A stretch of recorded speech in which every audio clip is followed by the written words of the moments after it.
What is going on, everybody? It is me, Fading Fire, and today, before we get to the video, I want to say thank you for all the comments in the last video, man. If you don't comment, it's all good, but if you do, I really appreciate it. I like being as active with y'all as I possibly can, to all my silent viewers, thank you too, man. I'm a silent viewer sometimes. Sometimes I watch and don't comment. It's all cool. But today's video is going to be about what you're going to need to lose, completely just throw it in the trash, and what you're going to need to limit yourself on at a higher level. Right now, I think I have pretty good experience with this now, right? Because I've played against hella good players, people like Ricksta, right? People like Sayo, people like Conscripted Silver, people like Acumen, right? I played all these really good players, right? And when I was doing the stuff that I was doing with like other people who were not necessarily bad, but didn't do the right stuff to punish what I was doing, it was a whole different thing doing what I did to them and then going to the good players and doing the same thing, right? A whole different story, right? When I started to switch it up, it got a lot better for me. I wasn't getting ass blasted as much as I was, right? So the most important thing, right? Not the most important, but one of the things that got me the most is down one into dive kick. Now, against a good player who knows what you're gonna do, who knows what they're doing, you're gonna have to lose this, man. You're gonna have to lose it, right? Totally trash it. You're gonna have to trash it, right? Now, let me tell you why you're gonna have to trash it. Now, in the beginning, everybody's like, "Wow, you can just dive kick. You mean you can just sidestep dive kick so easily, right? Just sidestep them, right?" But I mean, sure you can, but it's harder, right? It's harder to sidestep them. The easier way to do it is to backstep them, right? To backstep them. It's super easy, right? And you don't get hit, and then they punish the holy hell out of you, right? It happens every single time. Every single time it would happen, dude. It was crazy. Every single time, right? Backstep, and then boom, I get bopped, and because I was in such like a such a whiffing animation, and I get bopped up, right? I'm telling you, they will punish you for this, right? Don't do this unless they're at the wall. If they're at the wall, it's a different story, right? Because you can't really backstep at the wall. So at the wall, this is a good strat to put more pressure on them, right? But in the neutral, you got to lose the strat, man. I'm telling you guys. I'm telling you from my own kind of deal, right? Now, what you can do is try to switch it up and maybe sidestep, right? Or try to get something off them, but you can't just continuously do this, right? It's gonna get you in trouble. What you have to do is the raw ones, right? The raw ones. So say if you get a combo or whatever, right? Doing it on Oki is really good, right? To get even more pressure, and if they stay on the ground, it hits, and then it leads them into like a funny little animation where they like kind of like slide on the floor, right? And you can get some more stuff off like that. So if they stay on the floor, it's really good, right? But using this in the Oki situation is pretty good, and you're gonna have to just start relying more on raw dive kicks, right? You're gonna have to start relying more on raw dive kicks. Now, if you're not good at raw dive kicks, then don't do them, right? So if you're doing this, yeah. Right, if you're doing this all the time, then don't do it, right? Then just don't do it. Keep practicing. Right, but you're gonna have to start relying more on raw dive kicks, right? Another thing with the dive kicks is you're gonna have to realize when you hit, because every time you hit a dive kick, you get free stuff, right? You get free things every single time, right? Every single time. So you're gonna have to start realizing when you hit with the dive kicks. Now, I know it's scary, right, to kind of do this, right? Because what if you didn't hit? That's DP is launch punishable. Well, just do this, just in case, like, you weren't sure. Alright, it's not launch punishable. They can't really punish it. So might as well, right? Might as well throw it out, just in case you hit it. But if you know you're going to hit it, then you could hit them with something like that. Or something big like that, right? You're going to have to start, because these dive kicks hit more than you would think, right? Especially if you do a couple of them in a row. Now, what is dangerous is to, try to get the max and do like 2-2 off of it. It hit there, right? That was a true combo there. But sometimes it's hard to tell the range, man. It's hard to tell the range. And that's just something that you're going to have to throw out in the fight yourself, right? You can get that, right? There's a whole bunch of good things that you can get out of hitting these dive kicks. And they hit, when I was doing them raw, they hit more than you would think they would, right? And you're kind of missing out on damage by not doing this, right? Now, how have we gone over that, right? So you're going to have to lose the strat, man. I'm telling you, it's just too easy to backstep. It's too easy to backstep, right? Way too easy. It's just so easy to backstep, right? And then you get like super fucked up. Like they do it like in that animation, you kind of get fucked up for it, right? It's happened multiple times to me. Multiple, right? Too many to count. And I remember the first time it happened against this player named Glaciating, right? That dude was hella good. Right? Against a good player, it's just not a good deal. All right, another thing we got, right? Now I know this one, especially for Tekken players, is kind of hard to get used to if you play Eliza, is not doing while standing forward, right? Unless it's like a super. Now, what I mean by not doing while standing forward, right? You can throw out while standing forward you want. I'm talking about on a punish, right? So say if, right, we get hit with that. We didn't sidestep or whatever may have happened, right? And now we're in forced crouch. Why would you do while standing forward and get like 15 damage when you could do down one into that and get like, you know, more damage for it? Oops, not that. Oh, how did I get hit by that? Right, it's so important to realize this because you're missing out on damage, and in Tekken, every bit counts, man. I can't tell you how many times somebody has had like some type of slither of health. Right, this isn't some crappy, right, 2D game where you could just kill somebody with chip damage, right? So if you could kill somebody with chip damage, well, you can, but you know it's a very, very, very specific cases where you can, and Eliza can't, right? You have to, right, and especially in rage, opponents are always dangerous. You have to take every bit of damage you can get, and not doing while standing forward on punishes that are like, you know, minus 12, minus 13, minus, you know, and she could get some good punishes on minus 10s, right? I don't know why I keep messing it up. I told you I suck when I'm talking, right? Right, so you have to stop doing while standing forward on punishes, right? Unless, you know, of course you're fighting Jack and he does like a fucking jackhammer and you're kind of far and you're too far for down one, then you do while staying forward, right? But like I said, it's very specific cases, right? And you're like, wow, there's a lot of specific cases because it's high level, man. In Tekken, a lot of things happen that you wouldn't think that you need to practice that really do happen. Like I was fighting Conscripted Silver, and he's a Lily player, by the way, so he knows he's going to hell, right? And I sidestepped something, and then I did this, but he was back turning, and I was like, dude, I don't know what to do when they're back turning and I hit that, right? What do I do, right? So there's a whole bunch of stuff that happens. You're like, dang, I wish I knew, right? I wish I knew. All right, so you're gonna have to start using this, right? It's free damage. It's like, why not? Why not use it, right? If you block a hatchet kick, what else? If you block Kazumi's down forward 1-2, right? There's just so many situations where you can only get a while standing forward with other characters, but with her you could get this stuff like that, right? So why not do it? You guys have to start realizing this, and I know it's hard because while standing forward, you know, it's easy to remember while standing forward, right? But you have to start doing this, man. Like Alyssa's hop kick, right? Katarina's hop kick, right? There's a whole bunch of stuff that that you could do that too, that you have to start doing. Because I see people play and it's like they don't do it. Because I wasn't doing it, right? I wasn't even doing it, all right? While standing forward. So I know how it is, but you have to start just kind of training your mind into doing it. Another thing, on 10 frame punish, you got to make sure you get these, right? I would say up to, right, even up to 13, get these. Right, get these. It gives you free Oki, right? It gives you a whole bunch of nice stuff, right? Up to 13 frames, that's what you should be doing. Right? Because it does more damage than this, right?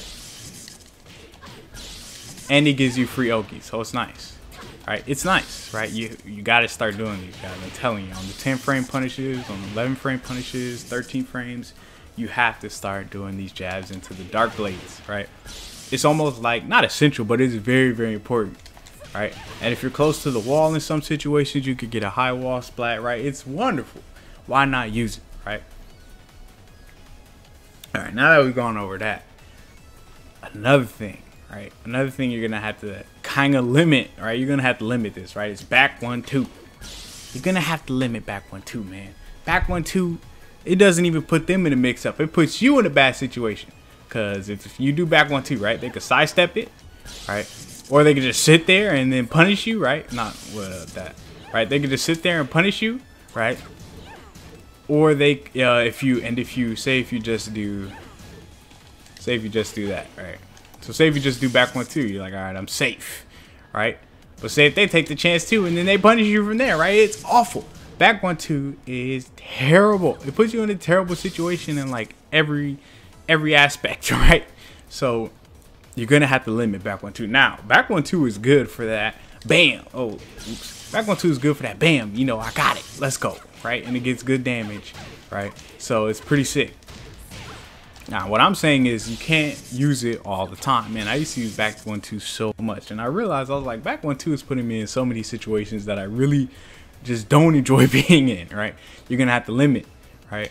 Gonna have to throw it here and there, maybe like 2 times a game or something. Right, I'm talking about like severely limit, right? Unless you really think like, oh yeah, I got him this time, this is gonna be a counter hit, bam bam, then back 1-2 that ass, right? But you're gonna have to limit back 1-2. Telling you, right? These are all things I got from experience from playing good players that have forced me to realize this, right?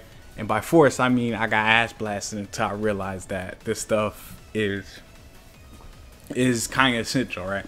Another thing at higher levels. Now, this is just my critique, but I kind of like using this a lot more, right? This is one of my favorite moves now against like the better players, right?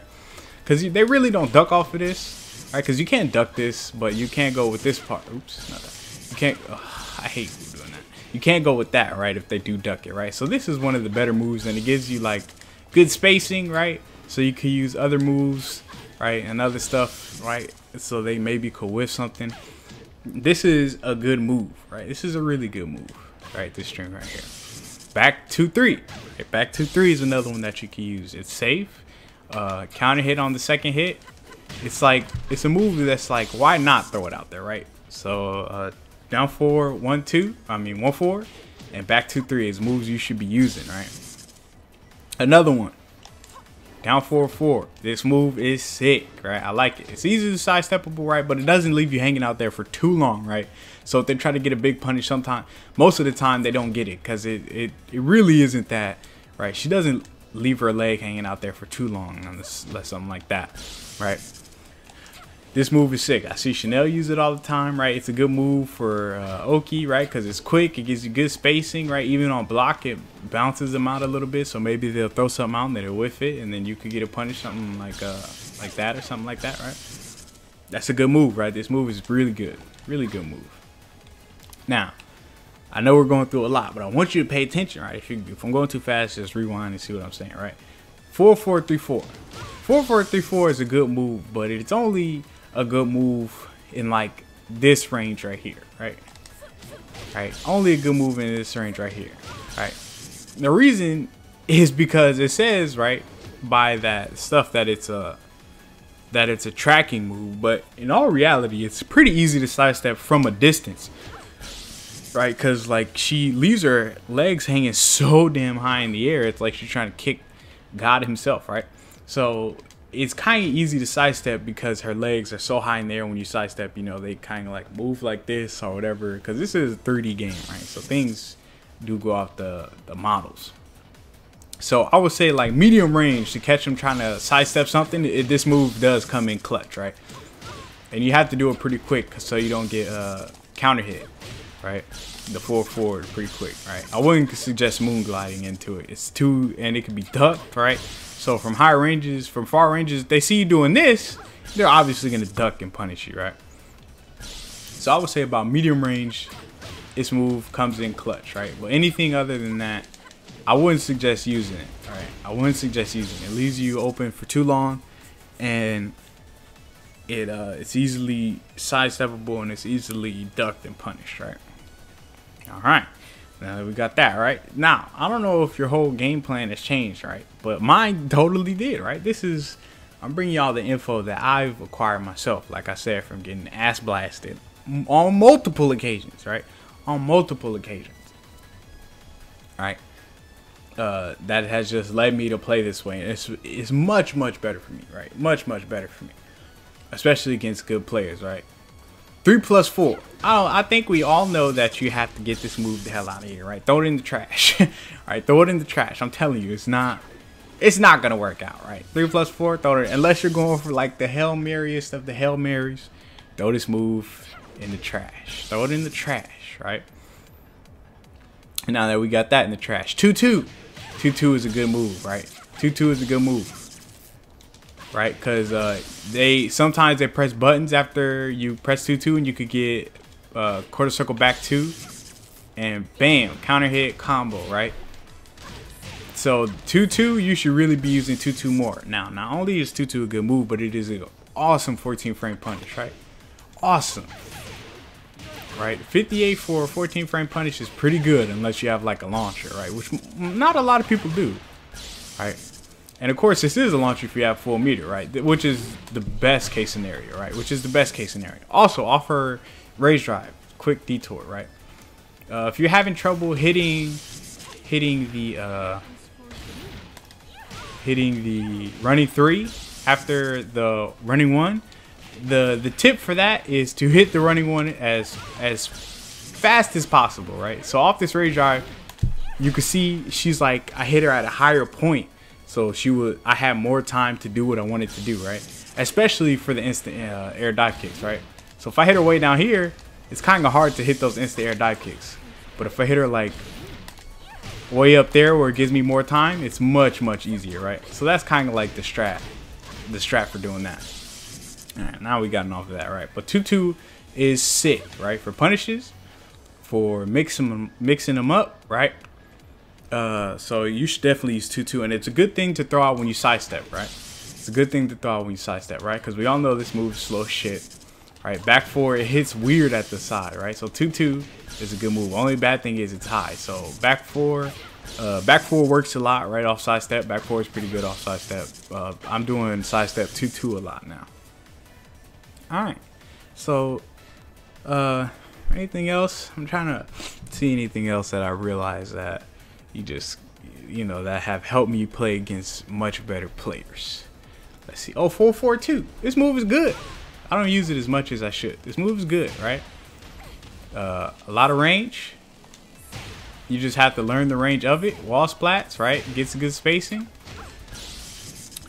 4-4-2. Or Moonglide 2 is a good move. Use it. Use it more. Use it more. Trust me. Right? Oh, another thing. Right? Before this is gonna be the last one, right? Off this, the sidestep 4, that's sick. Right? Another, if I can do it right. Another Chanel strat, right? Another Chanel strat. Because when you do it right, if I can do it right, it either re-wall splats or get them in like a whole different position to... I'm not doing it right now. But either way, especially when they're hanging like off a sidewall or something, I think it works different with female characters. Oh, I forgot. Right, it does work different with female characters. Everything gets wonky, especially with the super small female characters, right? Super small ones, everything gets hella wonky, right? But sidestep 4 really can do you some justice, especially if you like hit them at the side of the wall, right? Sidestep 4 is like sick. Damn, everything sucks, right? Everything sucks when it's a smaller character. Everything sucks when it's a small character, right? So just be careful on the female characters. Just be careful on the female characters. Everything sucks on them. But yeah, that's about all I got for you guys in this video. I'm pretty sure this will help because it has definitely helped me, right, at higher levels. But that is going to be it for this video, guys. I hope you guys enjoyed, and I will see you in the next one.